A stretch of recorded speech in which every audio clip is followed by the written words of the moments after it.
In the quiet town on the outskirts of Phoenix, Arizona, Jack Miller lived a life most people never noticed. He was a poor mechanic in his mid-30s, working long hours in a small, dusty garage that smelled of oil and rusted metal. His hands were always stained with grease, and his clothes carried the marks of years of hard labor. Jack wasn't educated in fancy schools, nor did he dream of wealth. He believed broken things could be fixed with patience, cars, engines, even people.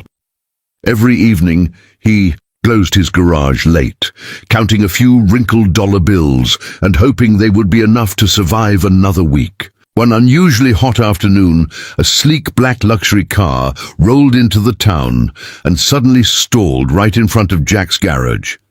The car looked wildly out of place among old pickup trucks and cracked roads. Jack stepped outside, wiping his hands on a rag, surprised to see such an expensive vehicle there. From the driver's seat stepped out Victoria Hale, a well-known billionaire businesswoman visiting Arizona for a private meeting. Her face showed frustration and exhaustion. In the back seat sat her 10-year-old daughter, Lily, quietly watching through the window, her legs resting motionless under a light blanket. Victoria asked if Jack could fix the car quickly, clearly impatient but polite. Jack nodded and began inspecting the engine. As he worked, he noticed Lily more closely. She was thin, pale, and sitting in a wheelchair that was carefully folded beside the car.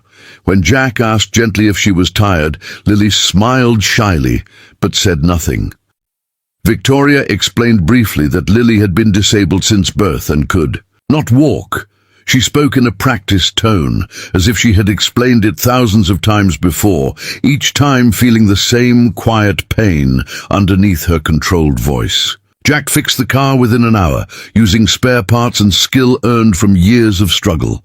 When Victoria asked how much she owed, Jack named a modest price. Surprised, she offered him several $100s extra without hesitation. Jack shook his head and refused the additional money. "You already paid what's fair," he said, calmly. Victoria wasn't used to hearing that. She studied his face, trying to understand a man who didn't want more money.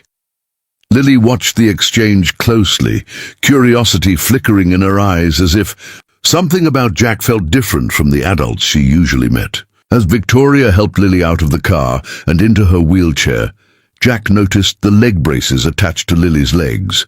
They looked expensive but stiff, forcing her body into an unnatural position. Jack hesitated, then gently asked where the braces were made. Victoria replied they were designed by top specialists in New York, costing more than Jack earned in years. Jack nodded, but said nothing. Still, his eyes lingered on the metal joints and straps. Something about their structure bothered him. He had once helped a war veteran walk again using homemade mechanical supports, but he had never spoken about it to anyone important. Before leaving, Lily thanked Jack in a soft voice.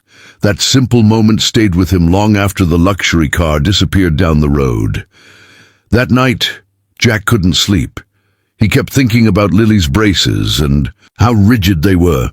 He remembered old designs he once created, flexible supports that moved with the body instead of against it.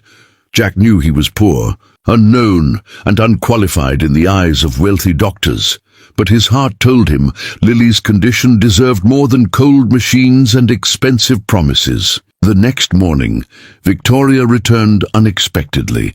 She stood in front of Jack's garage, holding Lily's hand, her expression uncertain.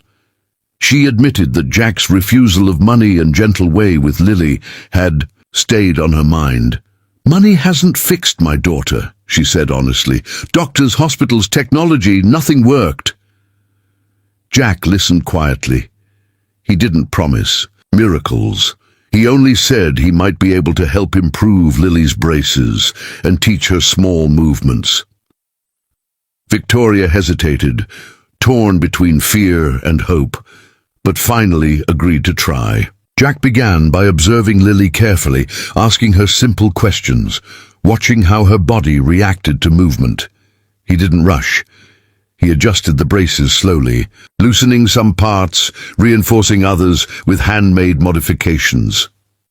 Lily winced at times, but trusted him. For the first time, someone spoke to her like a normal child instead of a fragile patient. Victoria watched nervously, every second feeling like a gamble. Jack reminded her gently that progress takes time.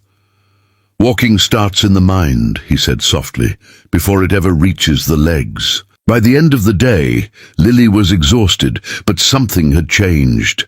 She felt less pain and more balance even while sitting. Jack asked Victoria to bring Lily